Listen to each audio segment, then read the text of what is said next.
Greetings YouTube. Today we're going to be looking at an Elk Ridge knife.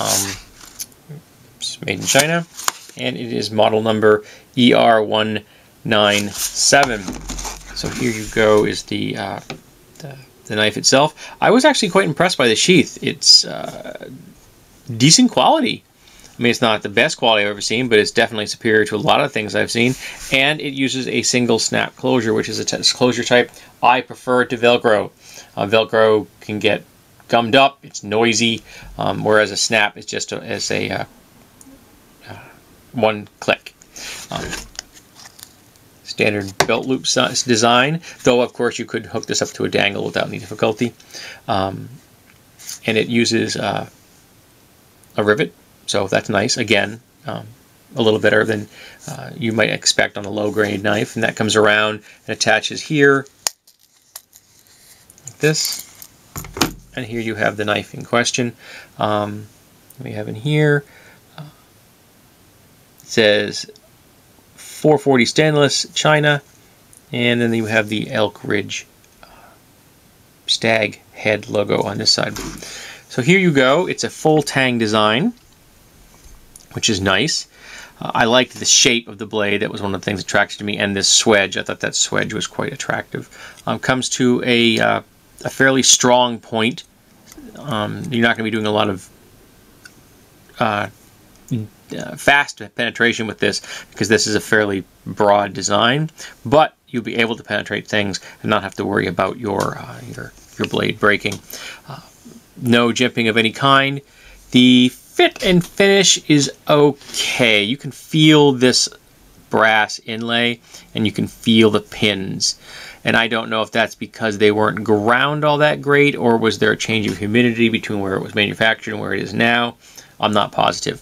But you have some kind of dark wood here, and this is also a dark wood. I don't know what kind they are. And the brass accents, which I think are a really nice look. I really think it's well presented. As far as the shape, this is a very comfortable ergonomic shape. That is really, let me get that out of the way, that is really quite pleasant. I think it's a very nice handle design, and it very much fits into your hand and feels very comfortable. And again, it's not a huge knife. This knife is about the size I think a camp knife should be. Again, it was the vaguely, kind of a fusion between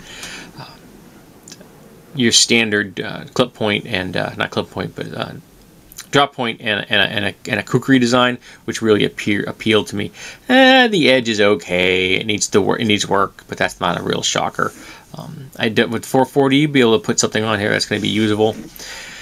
I would be concerned about the long-term wear on this. With these burrs present here, and I don't know how well these inserts are secured. You can see that they're not perfectly lined up. The build quality isn't perfect. Again, this is not an overly expensive Chinese produced knife, but it is attractive, and I'm sure it's probably emulating another design. I've seen a lot of these lower end knives, and almost always they're emulating someone else's design. So if anybody knows which design this is emulating, I would be interested in knowing that.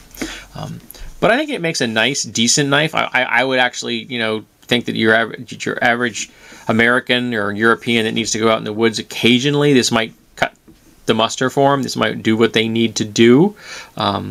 It's a nice little presentation piece. I think it's attractive. It's a piece I'm adding into my collection. I would never take this into the field.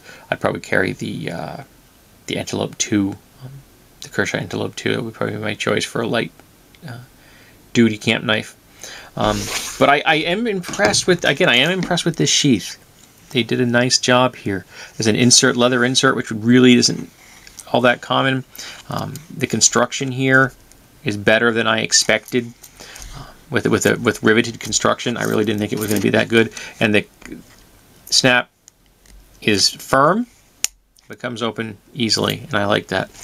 So overall, a nice design, decent quality as far as the sheath and the overall design and such is. My only concern is that this is a little slick, so it doesn't afford any real grip. But these raised metal bits make me worry that you may have some long-term concerns about construction quality. But it does have has a lined lanyard hole, which is a nice touch. I think that's quite nice. And it'll be able to handle a piece of 550 paracord without any difficulty if you so chose to do that. So if you are looking for something that at least it's pretty, that might be used for light camping duties, this may be the model that you're interested in.